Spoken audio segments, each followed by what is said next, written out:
Hello world, this is Random Fix, and today I'm going to share with you guys my secrets to buying a car like a dealer does through a dealer's eyes. And these are the same techniques that I use live every day for 18 years as I buy vehicles from private party clients all over the country. And they're very simple and easy to follow, and for staying tuned until the end, I'm going to give you guys some helpful tips on if you're making a good decision on the vehicle you're purchasing. Here's the things that I quickly do to make sure I'm getting a good car. First thing I do, I just check all the reservoirs. So this is my power steering fluid reservoir, right? So I'm going to make sure that it has fluid and it's between the minimum and maximum. This is my coolant reservoir. I want to make sure that the coolant reservoir, you can notice that the pink right here, it's got pink antifreeze in there, right? Or coolant. I want to make sure this is not brown or doesn't have any kind of residue. So I'm going to pop this up. And you can actually see that the fluid is pink and clear, so nobody's tried to use like a head gasket sealant on here. Windshield washer fluid reservoir, if it has any kind of dipstick where you can test it. If not, I'll show you how to check that in the car, or you could put some in yourself and see if it leaks on the spot. And I'm going to check the oil dipstick, and the oil dipstick, I'm checking for the oil level, and I'm also looking for any kind of scarring or marking. And what that will tell me is if somebody went through and didn't change the oil for 20-30,000 miles, you'll actually see a line straight across the oil dipstick, discoloration, and something you cannot wipe off. So I've seen that happen a lot with cars that are rentals, and sometimes they don't change the oil for 20-30,000 miles, and you'll see that happen a lot more. I'm going to go ahead and check the oil cap. I'm going to go make sure it doesn't have any brown looking peanut butter or any kind of moisture in there. I'm going to go ahead and put this back. If you're ever doing an oil change, I've worked at a shop, the best thing you can do is to put the oil cap right here. In case you ever close your hood without putting the oil cap on, you'll have a damaged oil cap and not a potentially blown motor. So just a little hint, put that back on here. Now I'm going to come over here, I'm going to do a quick inspection of the battery, make sure there's no corrosion around here. You notice that the battery terminal here has been replaced. It's not the original one. It still works. Crank's fine. I'm going to check the brake fluid reservoir. And the brake fluid reservoir, it's clear. It's not discolored. And the fluid level is at the maximum. So I did the brakes on this vehicle 6 months ago. So the brakes are not wearing down too quickly. And one other hint, if you notice, this car has a computer right here in the front engine compartment. If you go to buy a car and the motor has been steam clear, I really recommend doing a really long test drive, because when you start spraying water on some of the electronics, especially under pressure or steam cleaners, you could be doing a lot of damage. So I don't mind a dirty engine compartment because no one's trying to cover up anything. And then if you really want to go a little crazier, you can check the belts. They're right down there. You can see that the writing on the belt is fairly new. It's not too worn out. I replaced the belt about 10,000 miles ago. And if the car hasn't been started, you can check the coolant cap and see how the coolant inside is. And you can see my coolant is topped off, so it's not empty. And you don't see any brown residue, like almost like dirt looking or head gasket repair sealant in there.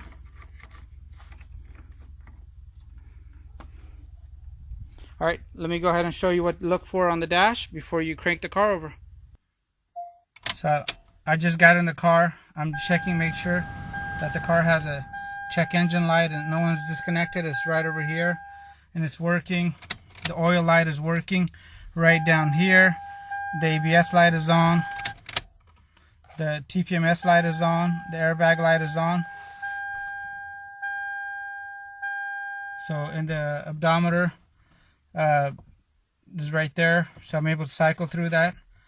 And I'm going to go to the back, put the camera down, and start up the vehicle so you can see if the car smokes when it first starts up or not. Alright. Car just started. Seeing if the car smokes at all. You get a little tiny bit of smoke, could be normal. You want to let the car run for about a minute, and then go slam on the gas a few times. Do not do it when it's first cold. You might be damaging the motor, and if the problem is there, you may may be a little cautious, or you may have too much motor oil in the car. And let me show you what I look for while the car is running. So I'm not going to shut the hood on the vehicle, but I'm going to go ahead and look around the rest of the car. I'm going to go ahead and play with all the windows, making sure all the windows go down on the vehicle. I'm going to raise them back up. Some of these windows on these cars, like these Toyotas, they can cost you a whole lot of money. So check everything before you purchase it. And I'm letting this car warm up a few minutes. If it's possible, you want to try to see if you can look underneath, see if you can find any kind of oil problems. If you see a big glob of oil, you may want to pay closer attention to it. And I'm going to walk around the car. I'm not really inspecting the body at this time yet, but I'm just getting a little overview of the condition of the tires. Right, these ones got a little bit life left on them, but they're getting pretty run down. And seeing if there's any other damage. I got hit in the rear bumper back here, so I would notice that. But I'm not going to be picking this apart in front of the owner. What you want to do now, once the car warms up, you want to go ahead and shut the hood and get ready for a test drive. And I'll show you what to check for when we're driving. And we just went through and started the vehicle, checked underneath the hood, and now I'm going to show you what to check on the inside. So earlier we rolled down all the windows worked, right? I'm going to make sure all these door lock actuators work. This is a 4-door. These door lock actuators can cost you quite a bit of money. And I'm going to come over here, test the mirrors. You can have a checklist when you do this. I've just gotten so used to doing this on the go. So I'm making sure that the mirror works. You can see the mirrors going up and down. I'm going to come back here, check that, make sure the horn's working. And I'm going to set the cruise control on. You can see that the cruise control light came on over here. Lights are right here. My headlight symbol came on the dash. I don't see any warning lights other than the seat belt, and that should go off when I put my seat belt on. I'm going to check the rest of the car. The AC is getting nice and chilly. Just as a little hint, if it's cold outside and you still want to test the AC, you can tell the AC is running versus cold air from outside, because your bones will start to hurt. So this is how I did my test when I was on the road, and I've never been duped. I'm going to check any kind of navigation systems or anything they have in the car. I don't want to have the stereo on when I'm driving, so I'm going to test the radio reception now. I'm going to open up the glove compartment, close that up on here, ask them if they've done any of the services lately on the vehicle, and I'm going to play with the drawers and the little compartments around the car, right? So these are all things you should check out for. I'm gonna flip down the visor to make sure that the mirrors on the visor are not broken. I'm gonna go ahead and check the map lights, the dome lights. Somebody's changed out these light bulbs to LED. I would notice that. LED light bulbs in cars are pretty cool. They keep the battery from dying. So I've checked all those things. I'm gonna notice that there's a cracked windshield right there, and I'm gonna deduct for that. So I noticed that the car has the SRS curtain airbags over here. So if you see that this cover was really off, or it was hanging over here, that would probably be an indication that somebody's been playing around with that, and that's something just to kind of note. And other than that, I'm going to test the windshield washer motor and the fluid, make sure it has fluid in there. Look at the rear view mirror, make sure that's nice and tight. Test the sunglass holder. And so pretty much everything around the car. The seat belts I'm going to grab, make sure all the seat belts work around the car, because you don't want to find this out after you bought it. I put my own seat belt on and the light went off. You can see the light just came back on. The light went off, so the seatbelt sensor is working on here, which is great. I'm going to test the hazards. The hazards are working. Now we're going to take the car for a quick test drive. But before we do that, now that the car is nice and warmed up and it's at operating temperature, which is right there, I'm going to give this heater a quick crank. So the heater's getting nice and hot. And now I'm going to go ahead and switch the selector to my feet, and that is blowing on my feet now. And I'm going to check the windshield defrost on it, and now the air is blowing up here, which is great. So all those things are working. Alright, so before we take off today for the test drive, one thing I did want to cover with you guys that's really important is make sure you take the seller, the salesman, whoever owns the vehicle, you want to take them in the car with you. You do not want to drive by yourself, just because if a question comes up or a concern about the vehicle, you're going to be able to ask them on the spot, and their reaction is key. You want to make sure they don't downplay anything that you have a concern about, including if you have a check engine light, if it just sounds weird, if it rattles on the freeway. And you want to make sure, if you are buying the car from private party, that you get a pre-sale inspection if any of these concerns are not addressed, or if you're buying it from a dealer, that you get everything in writing. This is going to be so important, and this can save you a big headache. And now we're ready for the test drive. So now we're inside the car. We've checked underneath the hood, checked the oil, checked, make sure that all the reservoirs had fluid. We checked out the dash to make sure there wasn't any warning lights. Played with the windows, the mirrors, the visors, and the seat belts around the car. And now we're going to go ahead and take the car for a test drive. But before we hit the road, there's a couple of things we want to check out. And one of them is right when you throw the car into reverse, you want to see if your car jumps at all. So between drive and park, I just put it in drive and didn't do any jerking. So if you notice a big thump when you put it into drive, that means you can have a bad engine mount, bad transmission mount, bad engine and transmission mounts, and potentially a bad transmission. So I'm going to put it into reverse. Don't notice any jumping on the vehicle. I'm going to go ahead and back up out of here, and now I'm going to show you what to look for when you're driving, and how you could avoid getting somebody else's dead horse, and plus how to use whatever you got on your test drive in your benefit and get a better price, and make sure you're getting a good car. So I'm driving the car now. Car's driving good. I'm going to go ahead and make sure the music is off, so no music. The stereo is not an expensive item to fix. The rest of the car tells you a lot more just by listening. So we're going to have everything else off. I'm even going to turn off the AC for a few minutes, and now we're going to go for a drive. So you want to go on a road that has a downhill, uphill, freeway, 25-mile-an-hour roads, just a combination of everything. So I'm going to drive the vehicle, and now I let the steering wheel go. The car's going straight. That's a good sign. The alignment on the car is good. Now I'm going to go ahead and touch the brakes, and if you notice, my hand is right here. My hand isn't going back and forth. So the rotors on the brakes are not warped. If you touch the brakes and your foot is pulsating, it means you may have bad rotors, bad calipers. There's something in the braking system that's not right. But if you're not touching the brakes and the wheel is shaking like this, especially at higher speeds, you have a wheel balancing issue. So I'm going to go ahead and observe the way the car is shifting. I'm at about 50 miles an hour now, and the car is shifting well, and I don't notice anything. I'm keeping an eye on the temperature gauge and making sure everything is going well. And my car has a Triptronic 6-speed transmission here. I'm going to put it into gear here, and I'm going to try stepping on it a few seconds to make sure that that's working correctly. That worked fine. And I'm going to set the cruise control if you're in a safe area when you're above 25 miles an hour, to make sure that the cruise control is working, and the cruise control on the car is working, which is a good sign.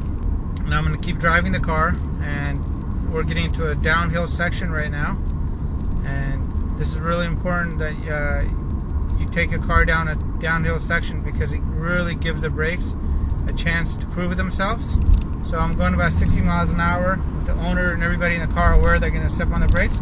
Step on the brakes a little harder than usual, and I didn't feel any pulsating inside on the brake pedal, so the brakes are good. I feel a little bit better about the car as I'm driving it. I'm asking the owner if he's with me questions. If you're at a car dealership, ask him what work they've done. Ask him for proof. Ask him if you could take the car home for 24 hours and do an extended test drive. So you're not driving the car yourself. Never take the car for a test drive yourself. It has backfired on me. I've had a car, the fan go through the hood. It's not a good idea. So now I'm going up an uphill section, and I'm going to gun it for a second, making sure that the car does what it's supposed to. And when the car is supposed to shift, that it shifts.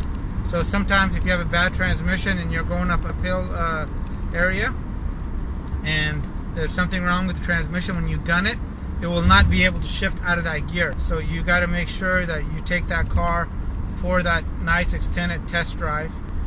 And I'm going to go ahead and pause this video, and I'll be right back when I'm at a different section of the road to show you different items to look out for. Alright, I'm back. So now I got to an empty parking lot where I'm going to be able to make a couple of U-turns in both directions, and I'm going to see how the car is doing. So I'm making a complete U-turn, holding my corner really tight. I'm going to do it this direction, and I'm also going to go the opposite direction. So if you're driving a four-wheel drive or an all-wheel drive vehicle, you want to go to an area where it's gravel or not on pavement or concrete, and you want to make sure to test the four-wheel drive components of the vehicle. If you don't know how to do it, a lot of times it'll be on the visor, or check the owner's manual. This is a two-wheel drive vehicle, so I'm not going to be able to demonstrate that for you, but do not leave those items unchecked. So I've made a left turn and a right turn. The car checked out well, to make sure that the differential on the car isn't bad. And one other thing too is I want to see, I want to go ahead and have the steering wheel crooked, and I'm going to try accelerating, and I want to make sure that the car accelerates and goes straight by itself. Okay, so I let the steering wheel go and the car's going straight. Perfect. Alright, let me pause this for a second and get to a different section of the road now. Alright, so we're getting to my favorite part of the test drive, which is going to be the straightaway, the winding road, whatever works for you. And we're going to go from 0 to full throttle, and you want to do this on a stick shift car, automatic transmission car, any car, and we're going to go full throttle from stop, and making sure everything shifts right, nice, it doesn't over rev and nothing's slipping, getting to about 70 miles an hour. Everything went well. If you're driving a manual transmission vehicle and it's a sports car, please shift in order, and then sometimes shift out of order. So instead of going first, second, third, fourth, go first, second, and go to fourth. If there's something with the transmission or the synchros are going bad, when you go out of order, you'll hear it. That's from not changing the fluid, over revving it, whatever they're doing on a manual transmission. You want to make sure you don't just go 1, 2, 3, 4, 5. Sometimes go 1, 2, 3, then go to 5. Same thing when you're downshifting. If you're downshifting from 5th, don't go down to 4th. Try 3rd, and if the gear scratches, you might have a synchro problem. Now we're heading back to the seller's dealership, house, wherever you're at, and hopefully you've taken this time to build a little rapport with them, because when we get out of the car, we're going to do an inspection of the outside exterior.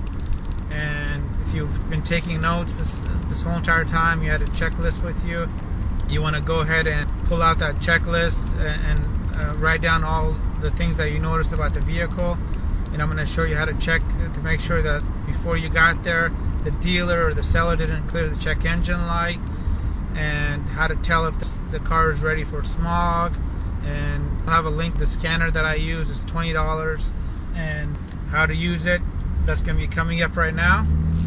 I hope you're enjoying this video. Give the video a thumbs up if you liked it. Any comments or questions, please leave them below, and I will make sure that I get them answered for you. Alright, now that we got back from the test drive, it's really important to make sure you don't say anything like you're going to go ahead and buy it, you want to take it. You want to be able to demonstrate that you're a reasonable person, and what you're going to do in this situation is you're going to go ahead and add up all the damage on the vehicle, and you're going to deduct that damage from their sales price, and you're going to try to leverage anything that you learned along the way in the test drive to get yourself a better bargain. And that way you can use some of the money that you saved on the repairs that the vehicle may need.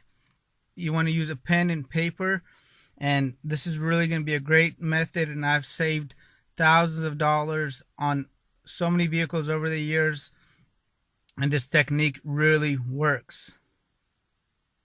One other thing to cover on this video is if the vehicle's check engine light is on, depending on where you live in the country, you probably have a high possibility that you won't be able to register that vehicle.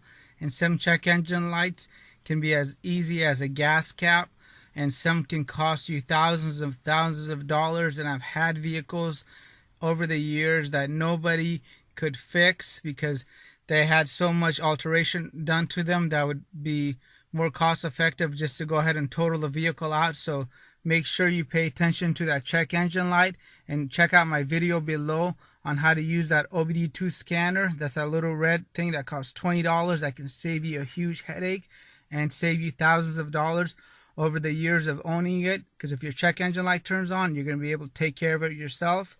So we got back from our test drive. Everything drove good on the car, and now I'm going to go ahead and leave the car running, and I'm going to tell you what to look for. You want to have the AC running for a couple of different reasons. We want to see if the car overheats. A lot of times if you got a blown head gasket or some kind of problem, by letting the car idle after a nice test drive, you'll be able to tell some of it. So the car's been idling. We took it for a nice test drive. Now we're going to go check the car. Now I'm going to go look at the tires a little carefully, and you can see that these tires, they may have about 10,000 miles left on them, but they're getting a little bald. So I'm going to take note of that. I'm going to come here and I'm going to notice that the headlights are a little faded. Taking note of that. The fog lamps are working, which is great. This person has a bra on the car. Depending on the situation, you may want to get that removed before you buy the vehicle and inspect it to make sure there's not excessive damage underneath the front bumper. I live out in the country, so I just need a bra to keep all the bugs off. This fog lamp is working, right? I'm checking out this tires. All the hubcaps are on the car. I don't notice any kind of body damage on the car, even though it's a little dirty. I'm going to keep walking the car. The rear bumper on this car, you can see, is damaged. It's got stress marks over here where it's been hit. I got hit at a traffic light. I'm going to come back here, check the trunk on the vehicle, and see if the spare tire and the jack are there. You want to go ahead and check, make sure the registration on the car is good before you buy it. California, we have crazy amounts of penalty fees. This car has a rear camera. You want to go check that. There's been some touch-up work here. So for like this rear bumper, if I went to look at a car and this rear bumper was damaged, I would tell them it's going to cost me about $275 to $300 to paint it, and the part can range anywhere from $150 to $800 if it's a BMW, right? So you just got to do a little research on the kind of car you're buying before you go there. I'm going to come over here. You can see that this quarter back here is a little scuffed up, right? Let the guy know that I'm going to need to repaint this area, or the dealer, and kind of ding him for that. So if this cost me $300, I'm going to ask for $300 off the price of the vehicle. And come here, check this tire. I'm going to check out the back seats. And now I'm going to come in here and check everything else as far as that I might have not paid attention to, including that backup camera. So the backup camera turns on, which is great. We made a note of that cracked windshield earlier. The car is gonna be have to get turned off, but before I turn it off, I want to go ahead and check the temperature again. Everything looks good. I'm gonna smell, make sure there's not like a weird coolant odor. It sometimes smells like pee if you got a coolant leak somewhere. We could open up the hood compartment again. The hood compartment is open now. The AC is running.